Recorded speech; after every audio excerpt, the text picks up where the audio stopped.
지금 우리가 다룰 첫 번째 이슈는 그야말로 동북아 군사외교의 판을 바꿔놓을 충격적인 사건입니다.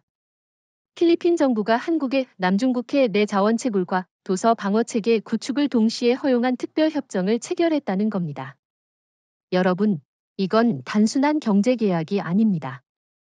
사실상 남중국해 패권 구도에 균열을 내는 지정학적 한방이에요.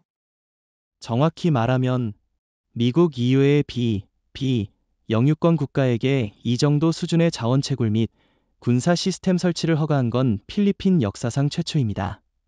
일본도 못 받았고 심지어 유럽 국가들도 이런 레벨의 개입은 꿈도 못 꿉니다. 그런데 한국에게는 문이 열렸다는 건 한국의 기술력과 정치적 신뢰도가 얼마나 높아졌는지를 반증하는 거죠. 맞습니다. 중요한 건 왜 하필 한국이냐는 겁니다. 중국은 말할 것도 없고 일본도 필리핀에게 수십 년간 어장 문제로 민심을 잃었죠. 그런데 한국은 어때요? 독자적이고 비확장주의적이며 실리 중심의 접근을 해왔어요. 그러니 필리핀 입장에서 보면 미국이 부담스럽고 중국은 불쾌한데 한국은 딱 이상적인 중간 파트너인 거죠. 거기다 최근 들어 한국의 방산 수출은 유럽, 중동, 동남아시아 전역에서 엄청난 신뢰를 얻고 있습니다. K9 자주포, FA-50 경공격기, 현무 미사일, 천궁-2 하나같이 실전에 검증된 무기로 평가받고 있죠. 필리핀이 한국을 선택한 건 이제는 방산도 신뢰의 시대라는 걸 상징합니다. 여기서 짚고 넘어갈 게 있어요. 이 계약은 단순히 채굴권만 주는 게 아니라 한국이 개발한 도서 방어 체계도 일괄적으로 제공됩니다.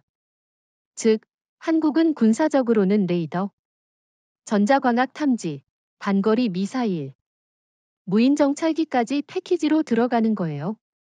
게다가 이 모든 게 민간 자원 보호용으로 포장되어 있기 때문에 중국이 직접적으로 시비 걸기 애매하다는 겁니다. 중국 입장에서는 정말 난처한 상황이죠. 겉으로는 자원 개발이고 실제로는 필리핀 연안의 군사적 경고장을 날리는 셈이니까요. 문제는 중국이 이렇게 한국의 전략적 접근에 대해 반발하면서도 국제법적 근거가 약하다는 겁니다.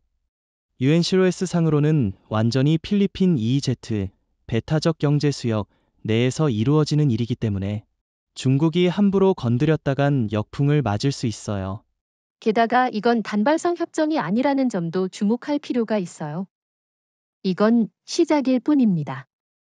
향후 팔라완, 루손 인근의 무인도까지 확대될 가능성이 높고 이는 곧 한국의 기술과 무기가 남중국해에 상주하게 되는 구조를 의미합니다. 말하자면 동남아 전략지도 위에 K-디펜스의 섬들이 하나둘씩 찍히기 시작하는 겁니다. 이걸 일본과 비교해보면 재미있습니다. 일본은 수십 년간 ODA를 뿌리고 어장 감시선을 보내며 필리핀과 관계를 쌓았지만 군사적 신뢰는 쌓지 못했어요. 오히려 해상 충돌과 분쟁만 키웠죠. 반면 한국은 무리한 영향력을 행사하지 않으면서도 실리를 챙기고 상대국의 입장을 배려한 방식으로 접근했기에 이런 결과가 나온 겁니다. 이 특별협정은 단순한 자원 개발이 아니라 한국이 남중국해에 정당하게 군사적 거점을 확보하는 초석이자 중국의 구단선 허상에 균열을 내는 결정타입니다. 기술력과 신뢰, 그리고 명분까지 갖춘 한국의 전략이 이제 본격적으로 동남아를 흔들기 시작했다는 걸 의미하죠. 자, 우리가 지금부터 짚어야 할 두 번째 쟁점은 바로 왜 한국이 남중국해에 들어가려 하는가, 그 핵심 동기입니다. 표면적으로는 필리핀과의 전략 협력이라고 하지만 결국엔 자원입니다. 그것도 단순한 석유가 아니라 한국이 절박하게 필요한 지정학적 자산 말이죠. 하지만 이렇게 말하면 한국이 이기적인 경제적 목적만 추구하는 것처럼 들릴 수 있어요. 진짜로 한국이 그 정도까지 절박한가요? 원유는 중동에서, 가스는 호주나 미국에서도 수입이 가능하잖아요. 그건 현실을 지나치게 낙관적으로 본 시각입니다. 지금처럼 중동은 이란과 이스라엘의 충돌로 불안정하고 러시아와 우크라이나 전쟁은 가스 공급망 전체를 뒤흔들었죠. 일본은 이미 인도 태평양 전략의 명분으로 자원 외교에 뛰어들고 있고 중국은 아예 남중국해를 자국 내해처럼 이용하고 있어요. 이런 판에서 한국만 방관한다. 오히려 더 위험하죠. 그렇다면 남중국해에는 어떤 자원이 있기에 이렇게 민감한 지역이 되는 거죠? 우선 원유입니다. 추정 매장량은 110억 배럴. 하지만 더 중요한 건 천연가스예요. 미국 지질조사국 USGS에 따르면 최대 190조 입방피트 이상의 가스가 매장돼 있을 수 있다고 봅니다. 한국은 LNG 수입국 중 세계 3위죠. 이건 단순한 수급 문제가 아니라 에너지 안보 그 자체입니다. 그래도 지금까지는 중국이 일방적으로 채굴선을 보내고 경비함으로 위협하면서 기정사실화했는데 한국도 그런 식으로 들어가는 건가요? 그럼 똑같이 비판받지 않을까요? 바로 그 지점이 한국과 중국의 본질적 차이예요. 중국은 주변국 동의 없이 일방적으로 시추선과 해상 요새를 설치하며 군사력을 동원해왔죠. 반면 한국은 필리핀과의 공식적 협정을 통해 합법적으로 그리고 국제해양법 틀 안에서 자원 탐사에 접근하고 있는 겁니다. 이건 무법자와 파트너의 차이예요. 그런데 필리핀은 왜 그럼 한국에게 그런 전략적 구역을 쉽게 내주었을까요? 단순히 기술력 하나만으로 설명할 수 있나요? 그건 대체제 부재 때문이죠. 미국은 기술은 있어도 상업적 투자가 느리고 일본은 자원 채굴에 보수적입니다. 중국은 선택지에서 제외됐고 인도는 아직 역량이 부족해요. 결국 해양 채굴 방어 체계 구축 외교적 유연성. 이 세 가지를 모두 갖춘 건 한국이 유일하다는 겁니다. 여기서 하나 짚고 가죠. 만약 한국이 이 자원 채굴에 성공하고 그걸 경제적으로 활용하게 된다면 그 파급 효과는 어느 정도인가요? 엄청납니다. 단순 계산만 해도 하루 평균 20만 배럴 수준의 생산이 가능하다고 보면 연간 약 70억 달러에 가까운 수익이 발생할 수 있어요. 거기에 가스 수입 대체 효과까지 합치면 연 10조 원 이상의 경제 효과가 가능하다는 거죠. 단순히 남의 바다에 들어가는 게 아니라 한국의 산업 구조에 결정적 에너지원 확보가 되는 셈입니다. 결국 이건 에너지 독립을 넘어서 한국이 에너지 주도국으로 올라설 수 있는 기회라는 말이군요. 그렇습니다. 특히 친환경 에너지로의 전환기의 LNG는 과도기적 에너지로 가장 적합하다는 평가를 받고 있고 앞으로도 최소 30년은 주도적 역할을 할 겁니다. 그런데 한국은 그동안 너무 수입 의존적이었죠. 이번 남중국해 진출은 이 구조를 깨는 첫 번째 본격적인 시도라고 보면 됩니다. 이제 본격적으로 짚어볼 핵심입니다. 지금까지는 자원 채굴이라는 명분이 전면에 나섰지만 실제로는 그 이면에 군사적 의도가 숨겨져 있다는 분석이 제기되고 있죠. 일각에서는 이번 협정이 한국이 필리핀 해역에 합법적으로 군사적 거점을 마련한 것 아니냐는 주장을 합니다. 이게 과연 타당한 해석일까요? 의심할 만한 부분이 분명히 있습니다. 한국이 제공하게 될 도서 방어 체계라는 게 단순한 해양 경계용 센서 정도가 아니라 실질적으로는 전술 레이더, 중거리 미사일, 무인 정찰기, 그리고 해양 감시 AI 네트워크까지 포함된 패키지 시스템이잖아요. 이걸 민간 보호용이라 부른다고 해도 중국 입장에서는 군사기지의 전초기지로 해석할 수밖에 없겠죠. 하지만 그 논리는 중국식 시각에서 보는 일방적 주장입니다. 대한민국은 자국의 군사력을 필리핀 영토에 배치하지 않습니다. 단지 필리핀군이 운용하는 방어 시스템을 구축해주는 것이죠. 이는 주권 침해가 아닌 방어 협력이고 중국이 자국 어선을 앞세워 반군사적 활동을 벌이는 것과는 비교할 수 없는 방식입니다. 그럼에도 불구하고 한국이 이 시스템을 구축하고 나면 제3자에 의한 정보 접근 가능성은 생기는 거 아닙니까? 예를 들어 한국산 레이더가 탐지한 중국의 해상 활동을 필리핀이 한국과 공유하게 된다면 한국은 자연스럽게 남중국해 정보권을 확보하게 되는 셈이고요. 그건 바로 한국의 전략적 승리라 봐야죠. 지금까지 남중국해는 중국과 미국의 정보 독점 구도였는데 이번 협정을 통해 한국이 실시간 감시 체계의 3자로 참여하게 됩니다. 이는 일본조차 얻지 못한 전략적 자산이에요. 특히 일본은 전범국 이미지 때문에 동남아에서 군사 시스템 구축에 제약이 심하거든요. 그런데 한국은 다릅니다. 그런데 문제는 이게 과연 한국에만 유리한 구조인가입니다. 자칫 잘못하면 중국과의 갈등을 불러일으키는 것 아니냐는 우려도 있거든요. 중국은 사소한 무기 이전에도 강력한 반응을 보여왔는데 하물며 이건 전술체계 구축 수준이니까요. 중국은 이미 한국을 적대시하는 언론전을 진행하고 있습니다. 그런데 중요한 건 한국이 자발적으로 군사 진출을 하는 게 아니라 요청을 받고 제공하는 입장이라는 거죠. 게다가 그 요청의 당사자는 필리핀이라는 주권 국가입니다. 다시 말해, 한국은 국제법적으로 전혀 흠잡을 데 없는 접근을 하고 있어요. 반면 중국은 불법 인공섬과 자위대 미사일 배치로 국제사회에서 외교적 고립을 자초하고 있죠. 그렇다면 한국의 이런 움직임이 방어적 성격임을 국제사회가 납득하도록 만드는 게 관건이겠네요. 특히 ASEAN 국가들의 지지가 중요할 텐데 그런 외교적 기반이 충분하다고 보십니까? 이미 그런 조짐이 보이고 있습니다. 베트남, 말레이시아, 인도네시아 모두 중국의 해상 확장을 경계하고 있고 한국과의 방산 협력 가능성에 대해 긍정적인 신호를 보내고 있어요. 특히 베트남은 현무 미사일과 천궁 시스템에 큰 관심을 보이고 있죠. 이건 단순히 기술의 문제가 아니라 신뢰와 중립성에 기반한 한국의 브랜드 가치가 아세안 내에서 굳어지고 있다는 증거입니다. 그렇다면 이걸 군사 진출로 보기보다는 전략적 신뢰 공급이라고 정의할 수 있겠네요. 딱 맞는 표현입니다. 한국은 미군처럼 병력을 전진 배치하지 않고 중국처럼 무단 점거도 하지 않습니다. 대신 기술과 시스템을 제공하고 주권 국가가 그것을 자주적으로 운용할 수 있게 도와주는 방식이죠. 이건 21세기형 오방국 방어 전략의 전형이며 한국이 그 선두에 섰다는 걸 의미합니다. 결국 이번 협정은 단순한 자원 협력이 아니라 정밀하게 설계된 지정학적 진출이자 한국형 외교 군사 융합 전략의 모범 사례라고 할 수 있겠네요. 단순한 무기 수출을 넘어선 질적으로 다른 수준의 개입입니다.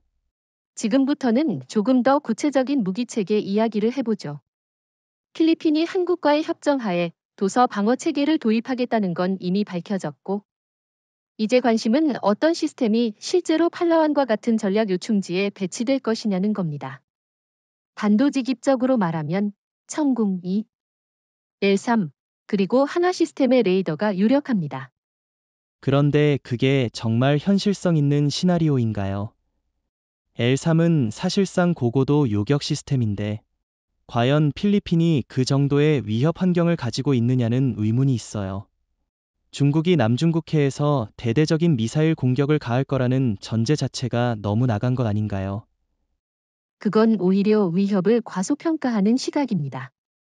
남중국해는 단순한 해양 분쟁 구역이 아니라 중국의 전략 핵잠수함이 이동하는 핵심 수역이기도 해요. 이 지역의 조기 경보 체계와 요격 능력이 구축된다면 중국 입장에서는 심각한 위협입니다. L3 배치는 단순한 방어가 아니라 중국의 해상 군사 활동을 견제하는 효과적인 수단이에요. 그렇다면 천궁이는 어떻습니까? 이 시스템은 이미 여러 나라에서 좋은 평가를 받고 있지만 중국의 YJ 시리즈나 DF 계열 미사일과 비교해도 실전성이 높다고 보시나요? 천궁이는 사실상 중단거리 통합 방공망으로서 북한의 KN 시리즈는 물론 중국의 CJ-10 순항 미사일까지 요격 가능한 것으로 평가받습니다. 게다가 이스라엘의 에로 2분 체계와 유사한 다층 방어 구조를 형성할 수 있는 장점이 있어요. 중국의 YJ-12 같은 고속 대함 미사일도 탐지 후 요격이 가능한 수준입니다. 물론 시스템 구성과 연계 레이더에 따라 달라지긴 하겠지만요. 그럼 결국 핵심은 눈 역할을 하는 레이더겠군요. 그 점에서 하나 시스템의 역할이 중요하다는 거죠. 맞습니다. 한화 시스템이 보유한 다기능 AESA 레이더와 전방위 감시 레이더는 이미 한국 해군에서 검증된 기술이고 최근에는 중동 국가들과도 수출 협의가 진행 중이죠. 팔라완에 이 시스템이 들어가면 사실상 남중국해 상공과 해역의 움직임을 거의 실시간으로 파악할 수 있게 됩니다. 그런데 문제는 중국의 반응입니다. 이처럼 고성능 탐지 체계가 들어가면 중국은 미국의 인도 태평양 전략을 위한 대리 구축물로 간주하지 않을까요? 그렇기 때문에 이번 협정에서 가장 교묘한 설계가 들어간 부분이 바로 이겁니다. 한국의 시스템은 한국이 직접 운용하지 않아요. 운영 주체는 필리핀군. 기술 이전과 훈련은 한국이 맡고요. 미국과는 달리 한미연합사처럼 직접적 통제 구조가 아닙니다. 그래서 중국은 강하게 항의하더라도 실질적 제재를 가하기 어려워요. 그렇다면 이런 시스템 배치는 중국과의 무력 충돌을 유발하지 않고 전략적 억제력을 강화하는 수단으로 기능할 수 있다는 말이군요. 이건 군사적 확전이 아니라 억제 기반 감시 통제 체계의 구축입니다. 중국이 무력으로 위협해도 국제사회에서 명분을 갖기 어렵게 만드는 구조죠. 그리고 이건 한국이 가진 독보적인 전략 자산이기도 합니다. 일본이나 미국은 그런 장치를 둘 수 없어요. 상대국의 체면을 살려주는 억제력이라는 게 한국의 무기 외교에서 가장 중요한 특징 중 하나입니다. 이번엔 이 협정의 다층적 효과를 따져볼 차례입니다. 누가 봐도 단순한 에너지 개발이나 군사 장비 지원을 넘어서죠. 이건 그야말로 한 방에 세 마리입니다. 필리핀은 방어력 확보, 한국은 전략적 진출, 중국은 견제당하는 구조. 누가 설계했든 대단한 수입니다. 그런데 너무 이상적인 시나리오 아닙니까? 전략이란 게 항상 의도대로 돌아가는 건 아니잖아요. 한국 입장에서는 투자하고 기술을 넘겼는데 필리핀이 정권 바뀌면 중국 눈치 보느라 협정을 무효화시킨다거나 정보 공유를 끊어버릴 수도 있는 거 아닙니까? 그건 충분히 가능성 있는 우려지만 이번 협정은 단기적 MOU 수준이 아닙니다. 국회 비준까지 통과한 장기 전략 협정이고 시스템 유지 보수, 운영 훈련까지 포함돼 있어요. 쉽게 말해 필리핀 국방 체계의 일부분이 한국산으로 구조화되는 거죠. 한 번 들어가면 쉽게 뺄 수 없다는 겁니다. 하지만 중국은 이런 움직임을 좌시하지 않을 겁니다. 경제 보복, 사이버 공격, 심지어는 해상 도발까지 예상됩니다. 그렇게 되면 오히려 필리핀은 한국과 가까워질수록 리스크만 커지는 거 아닌가요? 그런 논리는 오히려 현실을 왜곡하는 프레임입니다. 필리핀은 이미 중국과 갈등 상태예요. 중국 해경의 레이저 공격, 어선 충돌, 보급선 차단까지 다 겪은 상태입니다. 문제는 필리핀이 반격할 힘이 없다는 거였는데 이제 그 부분을 한국이 채워주는 겁니다. 이건 리스크가 아니라 리스크에 대응할 수 있는 수단을 갖게 된 전환점이에요. 그럼 이번 협정이 단순히 기술 수출이나 외교 제스처를 넘어서 양국 군사 전략의 구조적 통합으로 볼 수 있겠군요. 정확히 그렇게 봐야 합니다. 우리가 무심코 넘길 수 있는 대목이지만 이번 협정에는 통신 인터페이스, 실시간 데이터 전송, 무인체계 연계까지 포함돼 있어요. 단순한 무기 납품이 아니라 네트워크 통합 방어망입니다. 이건 미국조차 동남아에 제대로 뿌리내리지 못한 개념이에요. 그렇다면 장기적으로는 한국, 필리핀, 그리고 다른 동남아 국가들까지 포괄하는 연합 방어망의 가능성도 있다고 보시나요? 이미 필리핀, 베트남 간 정보 공유 협정이 추진 중이고 인도네시아도 한국산 무인 정찰기에 관심을 보이고 있습니다. 여기에 한국이 중심축이 된다면 아시아판 미니 NATO 같은 구조도 불가능하지 않죠. 이건 미국의 군사 패권에 도전하는 게 아니라 중국식 무력 확장에 대응하는 자주적 방어연합이라는 점에서 의미가 다릅니다. 그런데 일본은 이 구조에 참여할 가능성이 없습니까? 기술력도 있고 미국과도 공조가 깊은데요. 바로 그 공조가 문제입니다. 일본은 미국 중심의 동맹 체계에 종속돼 있고 자위대라는 제약도 여전해요. 동남아 국가들은 과거사 문제로 일본에 대한 불신이 크고 일본의 군사 진출은 항상 민감하게 받아들여집니다. 반면 한국은 실용주의 기반, 기술력 중심, 그리고 강제적 개입이 없는 점에서 동남아에서의 거부감이 적은 유일한 중진국입니다.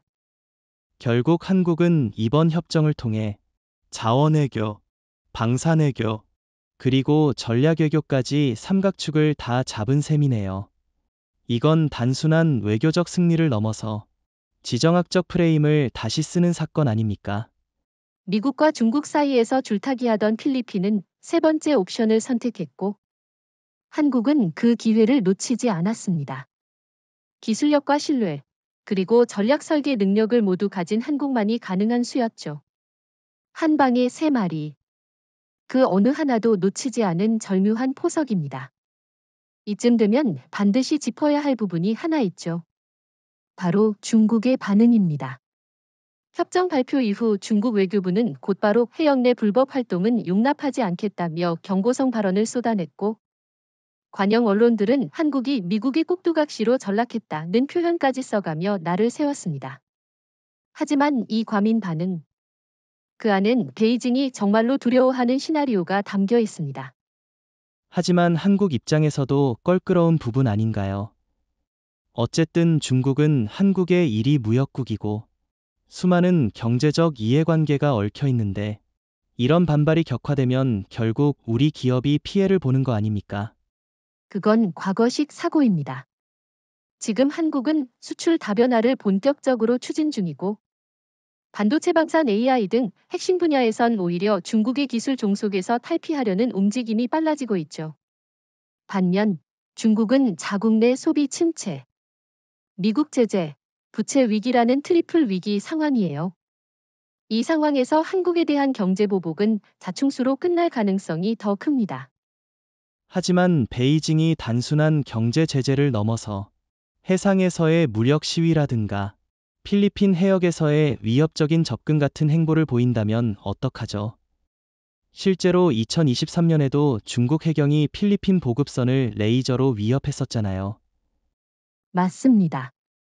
그래서 이번 협정이 단순한 기술 수출이 아니라 전략적 억제력의 전환점인 거죠. 한국이 설치한 감시 레이더, 무인 정찰기, 해안포대 시스템이 실제로 운용되기 시작하면 중국은 함부로 움직일 수 없습니다. 한 발 잘못 쏘면 한국 시스템과의 충돌이 되기 때문이죠. 이건 국제법상 완전히 다른 무게로 다뤄집니다. 결국 중국이 진짜로 두려워하는 건 한국의 군사적 존재감 그 자체보다 한국 시스템을 활용한 다자 안보망 형성이 아닐까요? 정보가 공유되고 감시 체계가 실시간으로 연계되면 중국 해군의 활동이 더는 은밀하지 않게 되니까요. 정확히 짚으셨습니다. 중국은 오랜 기간 동안 남중국해에서 정보의 비대칭을 활용해왔습니다. 주변국은 무엇이 접근하는지 모르지만 중국은 다 알고 있다는 심리적 우위를 바탕으로 기정사실화 전략을 구사했죠. 그런데 이제 그 정보 우위를 한국 기술이 송두리째 뒤흔드는 상황이 된 겁니다. 한 가지 더 짚고 싶은 게 있습니다. 중국은 흔히 내정 간섭이라는 말을 무기로 씁니다. 타국이 자국 주변에 군사체계를 배치하면 용납 못한다는 식인데 이건 국제법적으로 아무런 힘도 없잖아요. 맞습니다. 이번 협정은 필리핀 EEZ, 배타적 경제수협 내에서 자국 주권 하에 이루어진 정당한 협정이에요. 한국은 요청을 받고 기술과 시스템을 제공할 뿐입니다. 중국이 여기에 군사적 위협을 가한다면 그건 남의 집마당에 무단 침입하는 꼴이 되는 거죠. 이걸 국제사회에 설득력 있게 보여주는 게 중요합니다. 하지만 국제사회가 항상 한국 편을 드는 것도 아니지 않습니까? 중국의 영향력이 남미, 아프리카, 일부 아세안 국가들 사이에선 여전하고 유엔 내 입김도 무시 못하죠. 그래서 중요한 게 기술 기반의 정당성입니다. 한국은 군사기지를 세우지 않습니다. 무기를 직접 운용하지도 않아요. 필리핀의 시스템을 넘기고 그들이 자국의 주권 하에 방어하는 겁니다. 이 점에서 미국이나 일본과 달리 민감하지 않은 중간 세력으로 기능할 수 있는 국가라는 점이 국제사회에서 한국을 신뢰하게 만드는 핵심입니다. 결국 중국의 가장 큰 두려움은 한국이 단순한 조력자가 아니라 남중국해 전략 구도에 직접 영향력을 행사하는 플레이어로 부상한다는 것이겠네요. 정확히 그겁니다. 한국은 단지 기술만 제공하는 게 아닙니다. 중국의 군사주의적 확장을 견제하고 합법적 틀 속에서 전략 균형을 재조정하는 새로운 중핵이 되어가고 있어요. 베이징이 화를 내는 이유는 감정이 아니라 실질적 영향력의 균형이 깨지고 있기 때문입니다. 자, 이제 본격적으로 물어봐야 할 질문이 생깁니다. 과연 중국은 한국과의 충돌을 감수할 것인가? 라는 겁니다. 앞서 말했듯이 한국은 필리핀 EEZ 내에서 정당한 협력 체계를 세우고 있지만 중국은 사실상 해역 통제권을 주장하며 과거에도 필리핀 선박을 직접 공격한 전례가 있죠. 대표적인 사례가 바로 2019년 리드뱅 사건입니다. 리드뱅크 사건, 기억납니다. 그때 중국 어선이 필리핀 어선을 들이받고 도주했는데 그 배에 타고 있던 22명의 필리핀 어민들이 바다에 표류했죠. 더 충격적인 건 구조한 게 미국도 일본도 아닌 베트남 어선이었다는 사실이었습니다. 국제적으로 중국의 야만적 행위가 드러난 대표적 사례였죠. 그리고 그 이후 중국은 변하지 않았습니다. 단지 수법만 더 교묘해졌을 뿐이죠. 레이저 무기, 전파 교란, 통신 간섭 같은 회색지대 전술로 변환됐을 뿐 본질은 같습니다. 그래서 지금 우리가 진지하게 검토해야 할 건 한국 시스템이 배치된 이후 중국이 의도적으로 충돌을 유도할 가능성입니다. 그렇다면 중국은 왜 굳이 한국 시스템과 충돌을 일으키려 할까요? 무력 충돌은 본인들한테도 부담 아닌가요? 바로 그 지점이 핵심입니다. 중국은 한국과 전면전을 벌이려는 게 아니라 모호한 상황을 조성해 국제사회를 혼란스럽게 만드는 게 목적이에요. 예를 들어 한화 시스템의 레이더가 작동 중인 구역에 민간 어선을 위장한 해경 함정을 보내고 고의로 교란 신호를 발생시킨 뒤 기술적 충돌이라며 물러서지 않는 시나리오를 생각해 보세요. 그런데 그런 식의 소극적 충돌이 발생했을 때 한국이 대응할 수 있는 방법은 뭐가 있을까요? 무기를 직접 쏠 수는 없잖아요. 정확히 그렇습니다. 그래서 한국이 구축하려는 건 탐지 기록 증거화 체계입니다.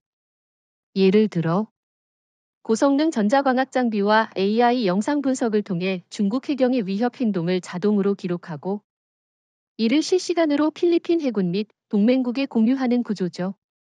한국은 총을 쏘는 대신 세계 여론을 쏘는 무기를 갖고 있는 셈입니다. 그런데 한국 시스템이 단순히 기록하는 걸 넘어서 상황 판단 알고리즘에 따라 자동 경보를 발령하거나 무기 시스템을 준비 상태로 전환하는 기능까지 있다고 들었습니다. 그럼 중국 입장에서는 오히려 위축될 수도 있겠네요. 한국 무기 체계의 특징은 눈에 띄지 않게 그러나 실질적으로 위협하는 구조입니다. 외형은 소형, 무인, 분산형이지만 그 내부에는 정밀 추적, 다중 요격, 전자전 대응 알고리즘이 내장돼 있죠. 중국 입장에선 겉으로는 민간 협력처럼 보이는데 실제로는 PLA 해군이 접근할수록 압박감을 받는 상황에 놓이는 겁니다. 하지만 중국이 진짜로 무력 도발을 감행할 가능성은 없다고 보세요.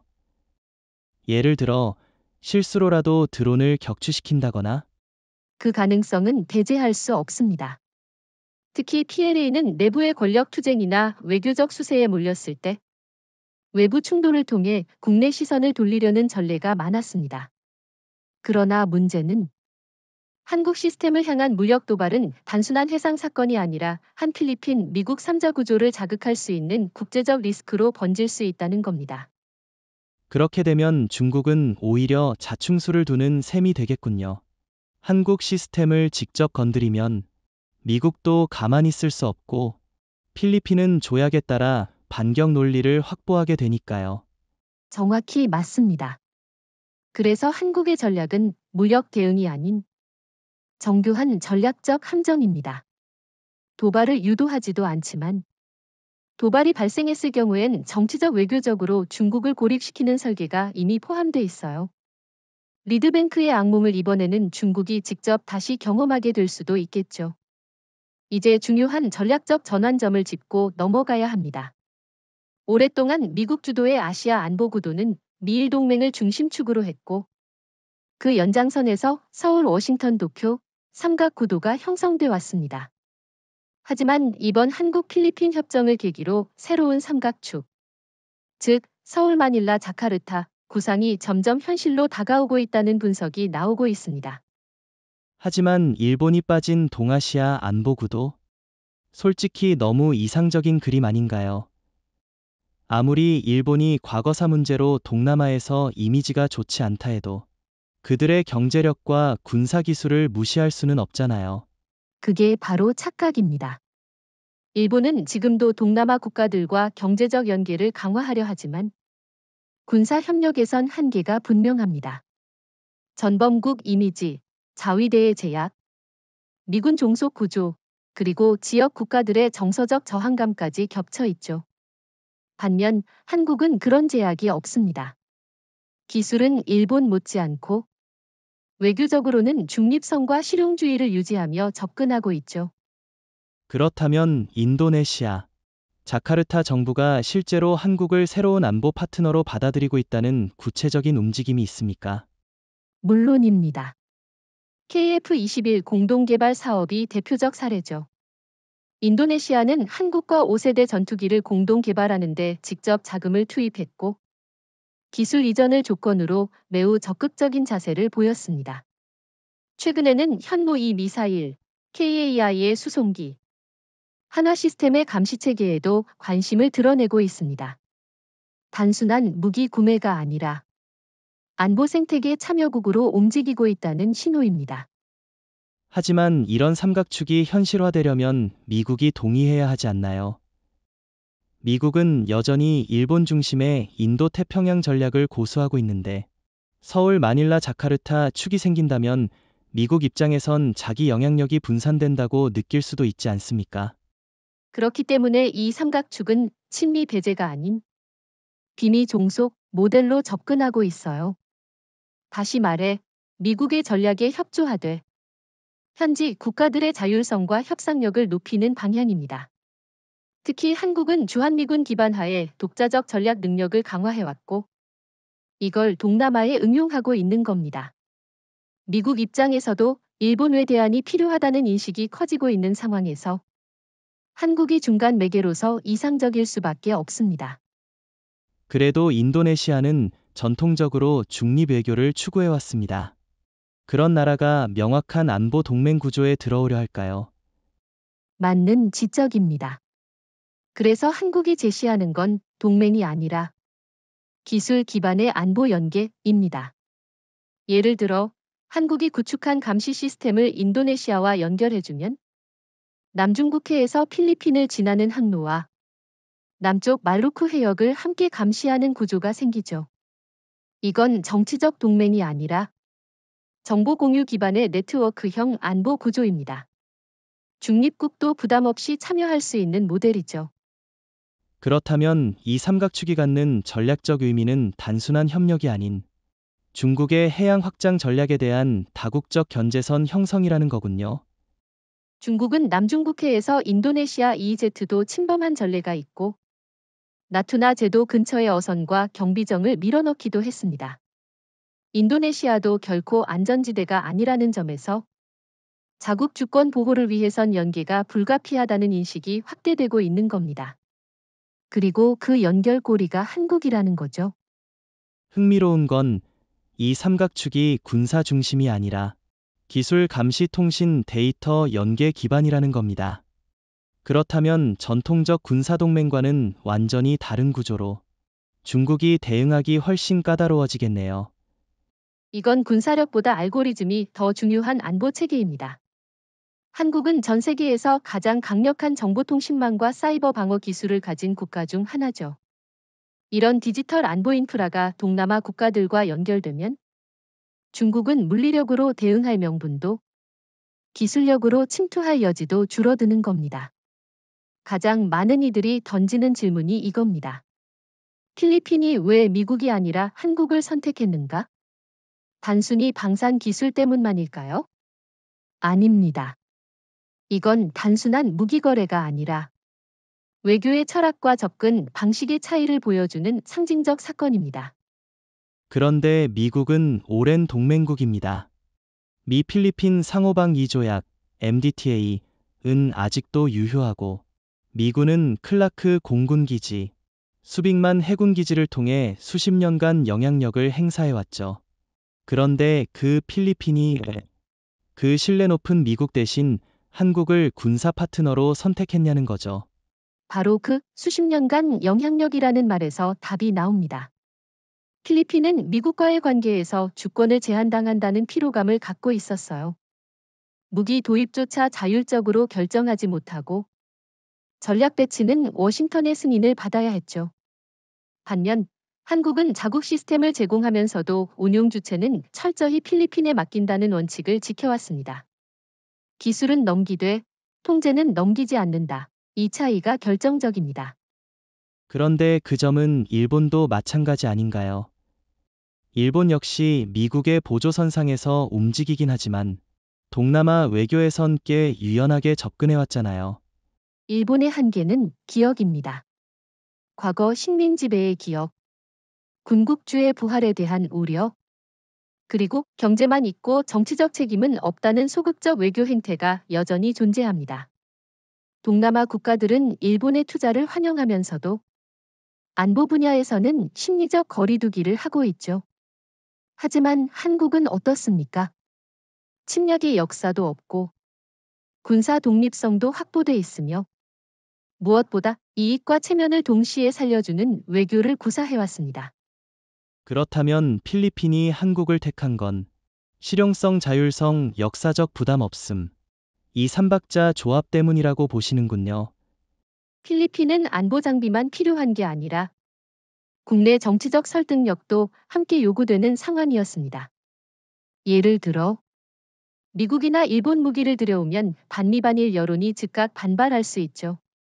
반면 한국은 친한 감정이 뚜렷하고 K문화 영향력 덕분에 민심의 저항 없이 무기 도입이 가능한 유일한 국가입니다. 이런 감성적 요소가 전략적 선택에 그렇게 큰 영향을 미칠 수 있나요? 현실 정치를 과소평가하면 안 됩니다. 아무리 뛰어난 무기라도 국민이 거부하면 못 씁니다. 예산 통과도 배치도 어려워져요. 그런데 한국 무기는 다릅니다. K9 자주포, FA-50 경공격기, 현무 미사일 성능도 뛰어나지만 국민 감정에 저항 없이 스며드는 무기라는 점이 결정적입니다. 이건 아무리 미국이 기술력 있어도 흉내낼 수 없는 영역이죠. 그렇다면 이번 선택은 단순한 무기 거래가 아니라 필리핀 외교의 구조 자체가 변화하고 있다는 신호일 수도 있겠군요. 필리핀은 이제 안보에서의 다극화를 본격적으로 실행에 옮기고 있는 겁니다. 미국 하나만 보는 외교에서 벗어나 한국과 같은 중간 세력과의 협력 구조를 구축함으로써 더 큰 자율성과 협상력을 확보하려는 전략이죠. 그리고 한국은 그 요구에 정확히 부합하는 실용적 파트너로 부상한 겁니다. 중국은 이런 흐름에 대해 어떻게 해석할까요? 한국이 자국의 세력권으로 여겼던 필리핀과 깊이 연결되는 걸 단순히 기술 협력으로 받아들이진 않을 텐데요. 그래서 중국이 유독 한국에 대해 민감한 반응을 보이는 겁니다. 미국은 언제나 적이었고 일본은 과거사로 견제할 수 있었는데 한국은 견제할 명분도 비난할 논리도 없는 상대예요.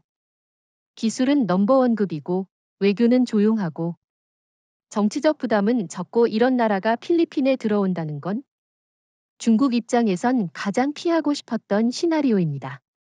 자, 이제 우리는 핵심 중의 핵심으로 들어갑니다. 바로 한국 무기체계의 특성. 그 중에서도 국제사회에서 가장 위협적이면서도 가장 눈에 띄지 않는 무기들에 대한 이야기죠. 소위 조용한 무기들. 이 표현이 점점 현실을 설명하는 키워드가 되고 있습니다. 그런데 조용한 무기라니 좀 모순적인 표현 아닙니까? 무기라는 건 기본적으로 위협이 목적이고 억제가 목적이라면 보여줘야 하는데 왜 조용해야 하죠? 정확히 반대입니다.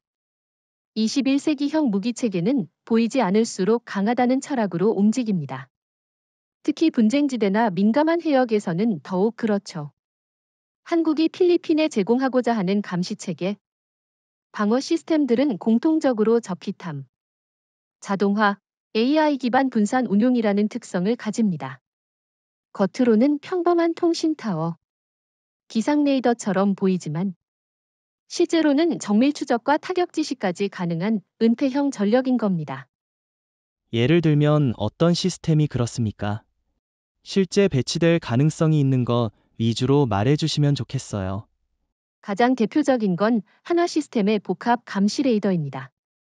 이 레이더는 해상, 공중, 적어도 드론까지 탐지 가능한 통합형인데 외형은 일반 중계기 수준이에요.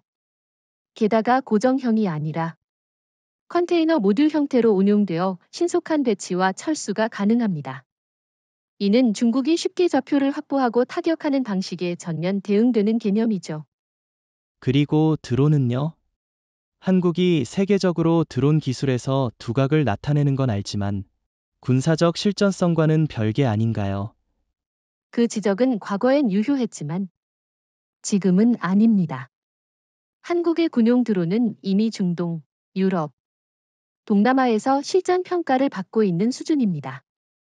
예를 들어 LI 진엑스1의 수직이 착륙형 감시 드론은 24시간 상공 체류가 가능하고 무인 AI 플랫폼과 연동해 실시간 좌표 전달, 자동 식별, 표적 지시까지 수행합니다. 이런 드론이 수십 대 하늘에 떠 있다는 건 중국 해군 입장에선 악몽입니다. 무기는 아무리 좋아도 실제로 쏠 수 있는 권한이 없다면 의미 없지 않나요? 한국은 직접 운용하지 않고 필리핀군이 사용하는데 이게 과연 전략적 억제력으로 작동할 수 있을까요? 여기서 중요한 건 통제권이 아니라 시스템 설계입니다. 한국이 필리핀에 제공하는 무기들은 단순한 철제 장비가 아닙니다. 탐지 분석 판단 전송이라는 전체 사이클이 내장돼 있고 상황이 발생하면 자동으로 다자 시스템에 경보가 전파되죠. 즉, 누가 버튼을 누르느냐가 아니라 사고 발생 직전에 반응할 수 있는 자동화 억제 체계가 배치된다는 게 핵심입니다. 결국 중국이 한국 무기를 두려워하는 건 그것들이 소리 없이 들어와 구조를 장악한다는 점 때문이군요. 중국은 미국의 함대나 일본의 호위함처럼 눈에 띄고 명분 있는 위협엔 대응하기 쉽습니다. 하지만 한국 시스템은 눈에 잘 안 띄고 국제법적 명분까지 확보돼 있어 대응이 어렵고 일단 배치되면 철수시키기도 어려운 구조예요. 중국이 미친 듯이 항의하면서도 구체적으로 공격하지 못하는 이유가 바로 여기에 있습니다. 한국은 이걸 어떻게 가능하게 만든 걸까요? 단순히 기술력이 좋아서만은 아닐 것 같은데요. 정확히 짚으셨습니다. 이건 단순한 무기 개발이 아니라 전장 설계력의 결과물입니다. 한국은 북한, 중러, 해상 육상 복합 위협을 동시에 겪으며 눈에 띄지 않되 치명적인 시스템을 설계하는 데 특화됐어요. 특히 AI 레이더, 저피탐 드론, 복합 유도탄 체계는 한국이 독보적 노하우를 갖고 있습니다. 우리가 지금까지 이야기해온 흐름을 보면 명백합니다. 남중국해는 더 이상 중국이 일방적으로 지배하는 바다가 아닙니다. 그 전략은 이미 균열이 시작됐고 그 균열의 진원지가 바로 한국과 필리핀의 이번 협정입니다. 지금 중국은 단순한 해양 권익 문제를 넘어서 패권 전략 자체가 흔들리는 위기를 마주하고 있는 거죠. 그런데 중국은 여전히 세계 2위의 군사 강국이고 남중국해의 항공모함, 전략 잠수함, 제2-20 스텔스기까지 전진 배치한 상태입니다. 그런 물리적 전력을 가진 국가가 이렇게 쉽게 흔들릴까요? 바로 그 물리적 전력이 정보 정찰 신뢰라는 소프트 파워와 충돌할 때 비로소 균형이 무너지기 시작하는 것입니다. 과거에는 중국이 보이지 않는 전장에서 우위를 점했어요. 주변국은 몰랐고 미국은 개입을 꺼렸으며 ASEAN은 입 다물었죠. 그런데 지금은 한국의 시스템이 들어오면서 감시당하는 중국이라는 전례 없는 구조가 형성되고 있는 겁니다. 감시, 좀 더 구체적으로 말해줄 수 있나요? 단지 레이더로 감시된다고 해서 전략이 흔들린다고까지 보긴 어렵잖아요. 단순 감시가 아닙니다. 통합 전장 정보망, 즉 C4ISR 시스템이 한국산으로 들어가면서 중국의 군사 활동이 실시간 다자 공유되는 구조가 생긴 거예요. 예를 들어 중국 해군이 스프래틀리 제도 인근의 함정을 전개하면 필리핀 해군만 아는 게 아니라 한국, 인도네시아, 베트남까지 동시 인식하게 되는 구조입니다. 이건 중국의 기동 개념 자체를 바꾸게 만들어요. 그럼 지금 중국이 느끼는 위협은 물리적 위협이 아니라 작전의 비밀성과 주도권 상실이라는 말이군요. 정확합니다. 중국의 남중국해 전략은 기정사실화에 기반하고 있었습니다. 인공섬 만들고 등대 세우고 민간 어선 배치하고 그러다 보면 어느 순간 이건 원래 중국 땅 아니었나? 라는 분위기를 만드는 거죠. 그런데 한국이 기술을 통해 투명한 바다를 만들고 필리핀이 명분을 얻어 이를 국제사회의 증거로 제시하면 그동안 쌓아온 전략적 허상이 무너지는 겁니다. 이런 구조는 미국도 만들 수 있지 않나요? 왜 하필 한국이어야 하죠? 미국은 과잉 억제력의 상징입니다. 미국 시스템이 들어오면 중국은 무조건 강경하게 반발하고 군사적 충돌로 이어질 가능성도 커져요. 반면 한국은 비군사적, 기술 기반의 전략적 파트너라는 정체성을 갖고 있기에 주변국에게도 부담이 없고 중국에게도 명분 없는 공격을 어렵게 만듭니다. 이건 기술력 신뢰 정체성. 이 세 가지가 다 갖춰진 나라만 가능한 전략입니다.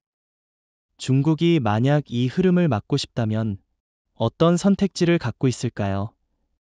세 가지 정도가 있습니다. 첫째, 해상 도발로 한국 시스템을 위협해 겁을 주는 것. 둘째, 필리핀 정치인의 친중 세력 부각을 통해 협정을 무력화하는 것. 셋째, 한국도 미국의 대리국이라는 프레임을 국제적으로 확산시켜 신뢰를 흔드는 전략입니다. 하지만 이 세 가지 모두 한계가 명확해요. 왜요?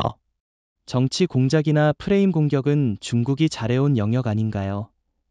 맞지만 한국은 과거사나 침략 전력 없이 실용 외교와 K 브랜드로 호감도가 높은 국가입니다.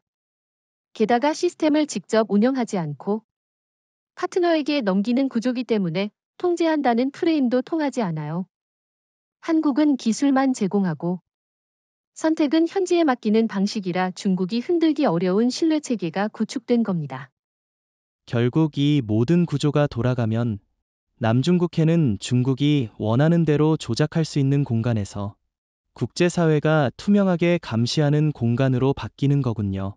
정확히 말하면 이건 단순한 감시가 아니라 지정학적 힘의 축이 재편되는 신호입니다. 이제 남중국해는 PLA 해군만의 전장이 아니에요. 한국 기술, ASEAN 주권, 국제 감시망이 결합된 새로운 전장 질서가 형성되기 시작한 겁니다. 그리고 그 설계자는 조용히 침투한 한국입니다. 우리가 지금까지 이야기해온 흐름을 보면 명백합니다. 남중국해는 더 이상 중국이 일방적으로 지배하는 바다가 아닙니다. 그 전략은 이미 균열이 시작됐고 그 균열의 진원지가 바로 한국과 필리핀의 이번 협정입니다. 지금 중국은 단순한 해양 권익 문제를 넘어서 패권 전략 자체가 흔들리는 위기를 마주하고 있는 거죠.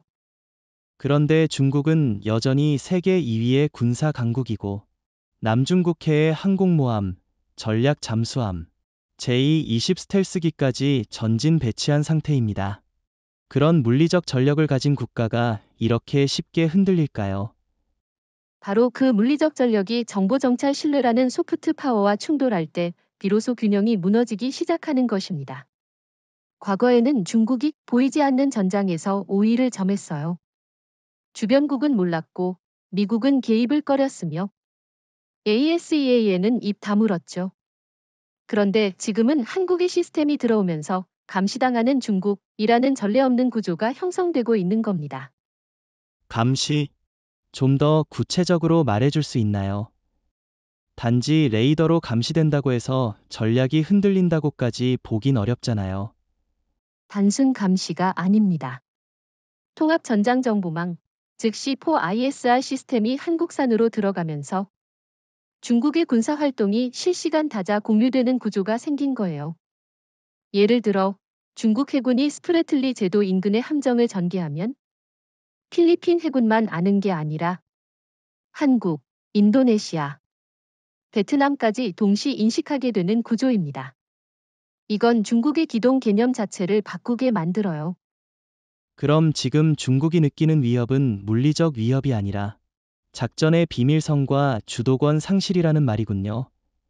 정확합니다. 중국의 남중국해 전략은 기정사실화에 기반하고 있었습니다. 인공섬 만들고 등대 세우고 민간 어선 배치하고 그러다 보면 어느 순간 이건 원래 중국 땅 아니었나? 라는 분위기를 만드는 거죠. 그런데 한국이 기술을 통해 투명한 바다를 만들고 필리핀이 명분을 얻어 이를 국제사회의 증거로 제시하면 그동안 쌓아온 전략적 허상이 무너지는 겁니다. 이런 구조는 미국도 만들 수 있지 않나요? 왜 하필 한국이어야 하죠? 미국은 과잉 억제력의 상징입니다. 미국 시스템이 들어오면 중국은 무조건 강경하게 반발하고 군사적 충돌로 이어질 가능성도 커져요. 반면 한국은 비군사적, 기술 기반의 전략적 파트너라는 정체성을 갖고 있기에 주변국에게도 부담이 없고 중국에게도 명분 없는 공격을 어렵게 만듭니다. 이건 기술력 신뢰 정체성. 이 세 가지가 다 갖춰진 나라만 가능한 전략입니다. 중국이 만약 이 흐름을 막고 싶다면 어떤 선택지를 갖고 있을까요? 세 가지 정도가 있습니다. 첫째, 해상 도발로 한국 시스템을 위협해 겁을 주는 것. 둘째, 필리핀 정치 내 친중 세력 부각을 통해 협정을 무력화하는 것. 셋째, 한국도 미국의 대리국이라는 프레임을 국제적으로 확산시켜 신뢰를 흔드는 전략입니다. 하지만 이 세 가지 모두 한계가 명확해요. 왜요? 정치 공작이나 프레임 공격은 중국이 잘해온 영역 아닌가요? 맞지만 한국은 과거사나 침략 전력 없이 실용 외교와 K 브랜드로 호감도가 높은 국가입니다. 게다가 시스템을 직접 운영하지 않고 파트너에게 넘기는 구조기 때문에 통제한다는 프레임도 통하지 않아요. 한국은 기술만 제공하고 선택은 현지에 맡기는 방식이라 중국이 흔들기 어려운 신뢰 체계가 구축된 겁니다. 결국 이 모든 구조가 돌아가면 남중국해는 중국이 원하는 대로 조작할 수 있는 공간에서 국제사회가 투명하게 감시하는 공간으로 바뀌는 거군요. 정확히 말하면 이건 단순한 감시가 아니라 지정학적 힘의 축이 재편되는 신호입니다. 이제 남중국해는 PLA 해군만의 전장이 아니에요. 한국 기술, ASEAN 주권, 국제 감시망이 결합된 새로운 전장 질서가 형성되기 시작한 겁니다. 그리고 그 설계자는 조용히 침투한 한국입니다. 이제 우리는 질문을 거꾸로 던져볼 필요가 있습니다. 남중국해에서의 한국의 행보, 단지 필리핀 때문인가? 아닙니다. 이는 단순한 양국 협력이 아니라 한국이 구사하고 있는 이중 전략의 남쪽 축, 즉 황해 남중국해를 동시에 연결한 중국 견제 구조의 일부입니다. 말 그대로 북에서는 황해, 남에서는 남중국해. 한국은 중국의 양옆을 동시에 압박하고 있는 유일한 국가입니다. 이중 전략이라니 조금 과장된 표현 아닐까요? 남중국해와 황해는 물리적으로도 수천 km 떨어져 있고 성격도 다르잖아요. 하나는 국제 분쟁의 중심이고, 하나는 한중 양국 간 전통적 해역 갈등에 불과한데요. 그런 시각이야말로 중국이 바라는 것입니다. 하지만 전략이란 공간이 아니라 패턴을 읽는 것이죠. 지금 황해에서는 한국이 초음속 순항미사일, 저피탐 무인 정찰기, AI 기반 수중 감시체계 등 기술 중심의 회색지대 억제 전략을 구사하고 있고, 남중국해에서도 유사한 방식으로 중국의 해상 패권 확대를 무력화시키고 있습니다. 즉, 전장이 달라도 설계자는 같고 구조는 같은 겁니다. 그럼 이런 구조가 어떻게 중국의 압박으로 작용한다는 거죠? 중국 입장에선 남중국해는 공세의 공간, 황해는 수비의 공간으로 구분해 왔는데요. 바로 그 공세와 수비의 구분이 깨지기 시작했다는 게 포인트입니다. 예를 들어 한국이 황해에 구축한 수중 센서 네트워크는 중국 잠수함의 진입을 탐지할 뿐 아니라 이동 루트와 은신 시점을 외부에 공유할 수 있게 합니다. 이는 남중국해에서의 중국 핵잠수함 전개에 직접적 영향을 줍니다. 왜냐하면 출항 정보와 패턴이 누출되면 전략 기밀이 붕괴되기 때문이죠. 그렇다면 한국은 중국 해군의 행동 반경 자체를 위축시키는 역할을 하고 있다는 말인가요? 정확히 그겁니다. 한국은 단지 중국을 막는 게 아니라 중국의 해군력 자체를 측정 가능하게 만들고 있습니다.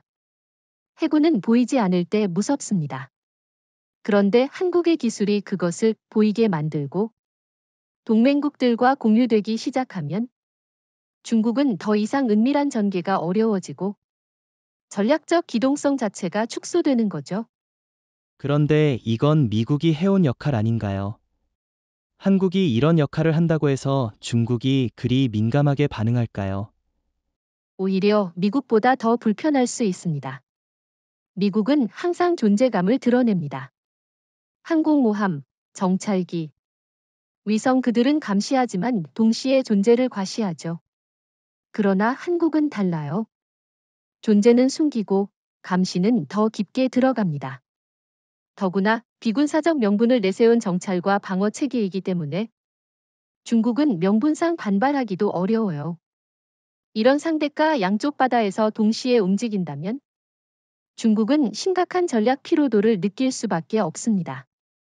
즉, 한국은 동시다발적 압박 구조를 통해 중국의 패권 확장을 실질적으로 제약하고 있다는 거네요. 황해에서는 중국의 북부 전력 견제, 남중국해에서는 남부 전력의 확장 억제. 이 두 구조를 동시에 운용하는 국가는 한국이 유일합니다. 게다가 이 모든 것이 동맹 의존이 아닌 자체 기술과 전략 판단에 근거하고 있다는 점에서 중국 입장에서 가장 불편한 유형의 견제자입니다. 지금 남중국해에선 한국과 필리핀의 협정이 전면에 부각됐지만 묘하게 조용한 주체들이 하나 있습니다. 바로 ASEAN 주요국들, 특히 인도네시아와 베트남이죠. 이들은 겉으로는 언급을 삼가고 있지만 내부적으론 한국 모델을 면밀히 주시하고 있는 정황이 뚜렷합니다. 그런데 조용한 건 단지 중립 외교 때문 아닐까요? 인도네시아도 베트남도 중국과 무역 규모가 상당하잖아요. 공개적으로 한국 모델을 거론하는 순간 중국과의 마찰이 불가피해지니까요. 물론 외교적 균형을 고려한 침묵일 수는 있습니다. 그러나 행동은 말보다 솔직하죠. 인도네시아는 최근 한국의 대형 레이더 시스템 공동 개발을 제안했고, 베트남은 한국의 해상 정찰 드론에 대한 테스트 운용에 참여했습니다. 특히 베트남은 2024년부터 자국 내 남부 해안 지역에 한국형 해상 감시기지 건설을 위한 예비 타당성 조사에 돌입했다는 사실이 확인됐습니다. 그런 움직임이 있다면 정말 주목할 만하네요. 그런데 이 국가들이 한국 모델의 매력을 느끼는 이유는 뭘까요? 단순히 기술력 때문입니까? 기술력만이 아닙니다. 이들이 한국에 주목하는 핵심은 바로 정치적 비용 없는 전략 파트너라는 점이에요. 미국 무기를 들여오면 미국 진영에 들어갔다는 인식이 생기고 일본 시스템을 들이면 반감이 따릅니다. 하지만 한국 시스템은 중립적이며 자율적인 방식으로 제공되며 과잉 개입하지 않는다. 명확한 인상을 줍니다. 특히 ASEAN 국가들이 가장 민감한 주권 문제에서 한국은 거의 유일하게 상대국의 운용 권한을 철저히 존중하는 나라죠. 그렇다면 이들이 지금 침묵 속에서 관찰하고 있는 이유는 한국 필리핀 모델의 지속성과 실효성을 검증하려는 의도라고 볼 수 있겠네요. 어디까지인가? 내부 여론은 안정적인가이 세 가지를 집중적으로 보고 있는 겁니다. 만약 이 모델이 문제없이 굴러간다는 게 입증되면 인도네시아나 베트남도 비공식 전략 협력국으로서 한국과 유사한 협정을 추진할 수 있죠. 하지만 중국이 가만히 있진 않을 겁니다. 인도네시아의 나투나 제도 근해, 베트남의 파라셀 군도 주변엔 이미 중국이 해경 민병선 해군을 복합적으로 배치해왔어요. 이런 지역에 한국 시스템이 들어가면 바로 충돌 위험이 생기지 않을까요? 바로 그 점이 한국 시스템의 강점입니다. 이건 직접 개입이 아닌 간접 견제형 무기체계이기 때문에 중국이 무력 위협을 정당화하기 어려워요. 게다가 베트남이나 인도네시아는 자국 영토 내에서 감시, 조기 경보, 방어를 위한 시스템을 도입하는 것이기 때문에 국제법적 명분이 명확합니다. 중국이 충돌을 일으킬 경우 오히려 외교적으로 역풍을 맞을 수 있는 구조죠. 그럼 한국은 이른바 ASEAN 내 보이지 않는 네트워크를 구축하고 있다고도 볼 수 있겠네요. 겉으로는 공개되지 않은 협의, 테스트 운용, 기술 협력이라는 이름으로 연결되지만 실질적으로는 남중국해와 그 주변 해역을 감시하는 한국식 센서 통신 분석 체계가 ASEAN 각국에 퍼져나가는 중입니다.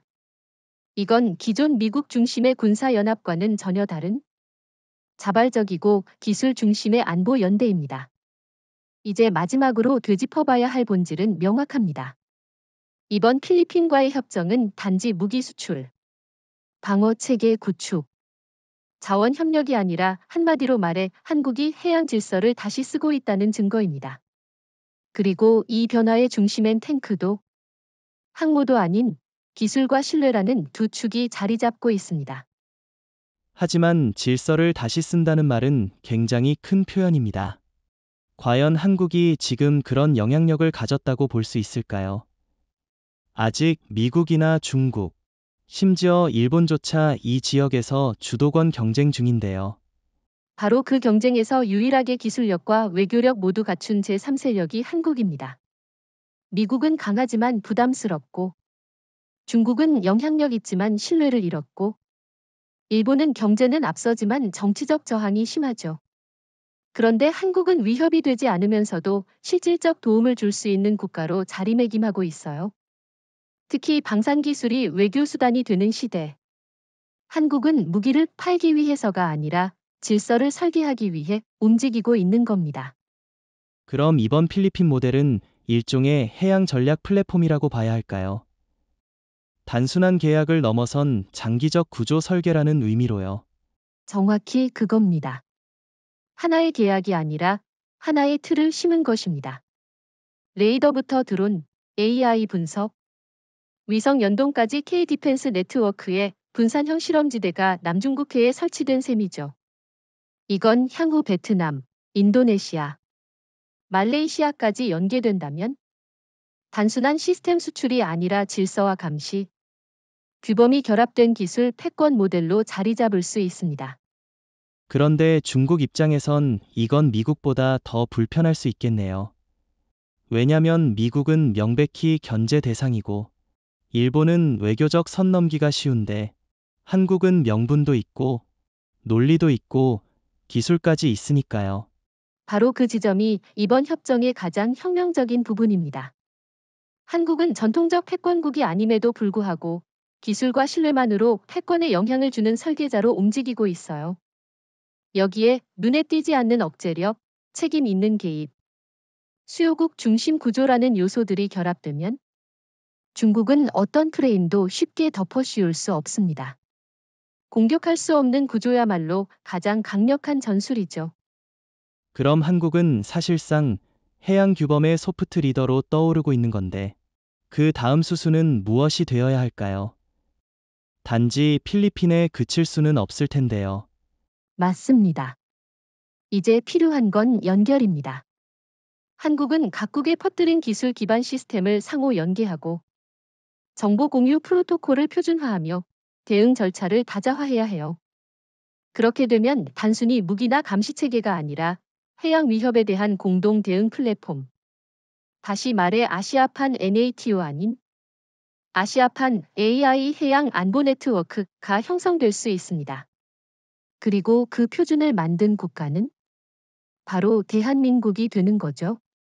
정리하자면 한국은 지금 총칼 없이, 강대국의 그림자 없이, 군함 없이도 센서와 알고리즘, 신뢰와 절제된 외교만으로 새로운 해양 권력을 창출하고 있다는 말이 되겠군요. 맞습니다. 이건 단순한 외교 전략이 아니라 역사적 패러다임의 전환입니다. 한국은 이제 질서의 수용자가 아니라 질서를 만드는 국가로 진입했습니다. 그 시작은 조용했지만 결과는 아마도 아시아 바다를 가장 크게 흔든 한국의 전략적 기획으로 남게 될 겁니다.